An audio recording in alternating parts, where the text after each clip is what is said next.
Hakkari'nin Yüksekova ilçesinde bulunan Dağlıca köyünden yapılan bir arama neticesinde köyde terörist birliklerinin olduğu üzerine bir ihbar alınmıştı. Yapılan ihbar, köyün ileri gelen insanları tarafından teyit edilmiş ve acil bir şekilde köyde bulunan terörist birliklerinin gönderilecek olan komandolar tarafından püskürtülmesi istenmişti. Bu durum sonucunda karargahta bulunan 8 kişilik komando timi başlarına Yavuz Asteğmen'i alarak köye doğru yola koyulmuştu. Yolda yayan bir şekilde ilerlemeye devam eden tim yapılan ihbardan şüphelenmiş ve bu durumu bölgeye yeni tayin edilen Yavuz Asteğmen ile paylaşmak istemişlerdi. Komutanlarına açık bir şekilde bu gitmiş oldukları köyün teröristlerle işbirliği yapan bir köy olduğunu ve büyük ihtimalle köylülerin şu an onları bir tuzağa doğru çektiğini anlatan tim komutanlarını ikna edememişlerdi. Komutanlarının vermiş olduğu emirlere uymak mecburiyetinde olan tim dikkatli bir şekilde yoluna devam ederek köye varmayı planlıyordu. Köye vardıklarında köyün etrafının tamamen teröristlerle çevrili olduğunu fark eden tim acil bir şekilde siper alacak mevziler aramaya başlamıştı.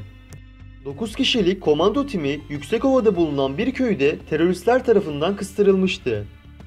Köy içerisinde bulunmuş oldukları mevzilerden terörist hedeflerini etkisiz hale getirmeye çalışan komandolar kapana kısıldıkları için pek de bir şey yapamıyorlardı.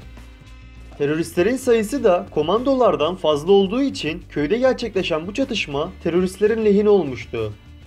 Teröristler mevzilerden kafalarını çıkaran komandoları bir bir şehit ediyorlardı. Yavuz Asteğmen karargahla iletişime geçmeye çalışmasına rağmen karargahtan bir ses çıkmıyordu ve o an anlamıştı ki o köyde yapayalnız kalmışlardı. Uzunca bir süre çatışan komando timinin mühimmatı bitmiş, sonu ölüm olsa dahi esarete düşmek kabul edilemez inancını benimseyerek yanlarında bulunan bıçaklarla teröristlere saldırmaya başlamışlardı. Ellerine almış oldukları bıçaklarla iki teröristi etkisiz hale getiren komandolar bir süre sonra ellerinde silah bulunan teröristler tarafından şehit edilmişlerdi. Köyün ortasında teröristler tarafından şehit edilen 9 tane komando vardı. Komandolar teröristler tarafından bir kamyona yüklenip Hakkari şehir merkezinde bulunan bir parka atılmıştı. Teröristler bu yapmış oldukları hamleyle beraber adeta Türk Silahlı Kuvvetleri ile dalga geçmişlerdi.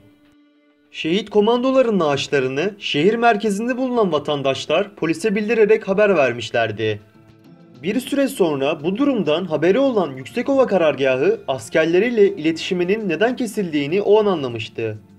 Ertesi gün karargahtan 9 komandonun cenazesi kalkmış ve Ankara ile o köye yapılacak olan özel bir operasyon için iletişime geçilmişti.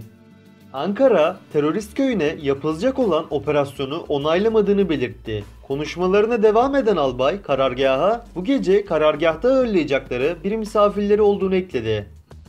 Yüksekova'da bulunan karargahın bu geceki misafirleri Kuzey Irak'ta bulunan terörist hedeflerini etkisiz hale getiren Turan timiydi. Turan timi Kuzey Irak'ta mağaralarda bulunan terörist hedeflerini başarılı bir şekilde etkisiz hale getirmiş bir bordo bereli timiydi. Gece karargahta kalıp ertesi sabah acil bir şekilde yeni görevlerini öğrenmek için onları almaya gelen helikopterle Ankara'ya gideceklerdi. Turan timi Yüksekova'da bulunan karargaha ulaşmış, karargahta yaşanan olaylardan habersiz bir şekilde akşam içtimasına eşlik ediyordu. Turan timinin komutanı Binbaşı Serdar karargah komutanıyla sohbet ederek dün gece karargahta neler olduğu hakkında bilgi edinmeye çalışmıştı.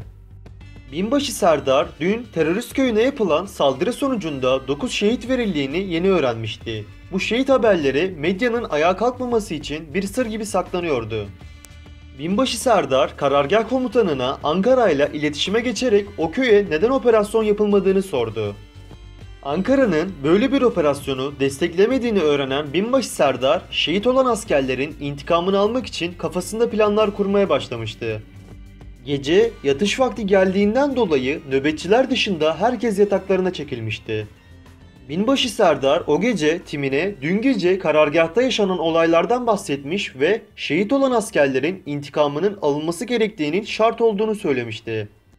Timde bulunan askerlerin de kendi gibi düşüneceğini bilen Binbaşı Serdar, Ankara ile iletişime geçerek o köye bir operasyon gerçekleştirmek istediğinden bahsetmişti.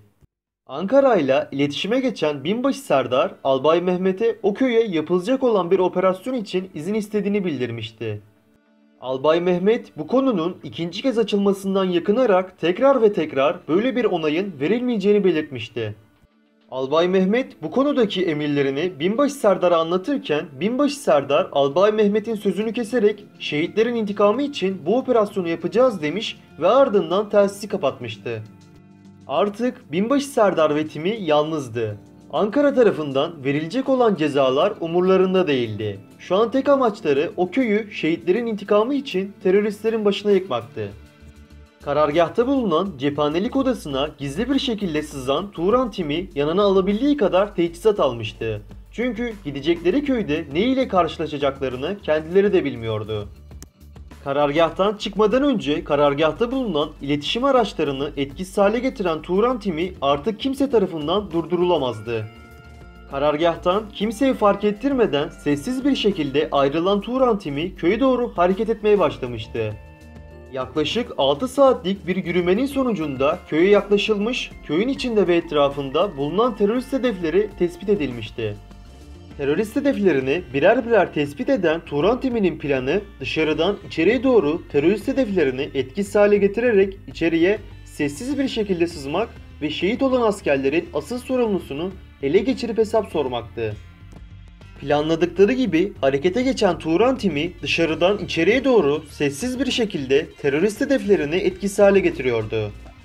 Köy içerisinde Turan timine karşı ağır silahlar kullanan terörist birlikleri Turan timine zorluk çıkartıyordu. Turan timi önüne çıkan bu engelleri köyün yaklaşık 1 kilometre uzağına yerleştirmiş olduğu keskin nişancı ile halledebilmişti. Keskin nişancı ağır silah kullanan teröristlere birer birer etkisiz hale getirerek Turan timinin köy içerisinde ilerlemesine yardım ediyordu. Köyde bulunan insanlar korktukları için ve bu köye ilk defa asker girebildiği için dışarıya çıkamıyorlardı. Köyde bulunan teröristler teker teker etkisiz hale getirilmişti. En son köyün korunaklı bölgesinde bulunan terörist lideri Botan yanında bulunan 2 terörist ile saklanmaya çalışıyordu. Köyde bulunan vatandaşlara terörist lideri Botan'ın nerede olduğu sorulsa da kimse korkusundan cevap veremiyordu. Binbaşı Serdar bu işin böyle olmayacağını anlayarak köyde bulunan camiden Botan'ın saklandığı yerden çıkması için anons yapmaya karar vermişti. Caminin minaresine çıkan Binbaşı Serdar, Botan'ın acil bir şekilde bulunduğu yerden çıkmasını, aksi takdirde köyün her yerine döşenen bombaların teker teker patlatılacağını bildirdi. Bunları duyan Botan, askerlerin köyün her yerine bomba döşediğine inanmadı ve saklandığı yerde kalmaya devam etti.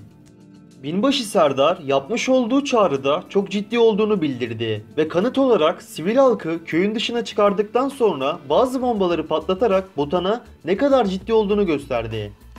Bombaların şiddetli bir şekilde patlamasının ardından saklanmış olduğu delikten anında çıkan Botan ve 2 terörist Turan timine teslim olmuştu.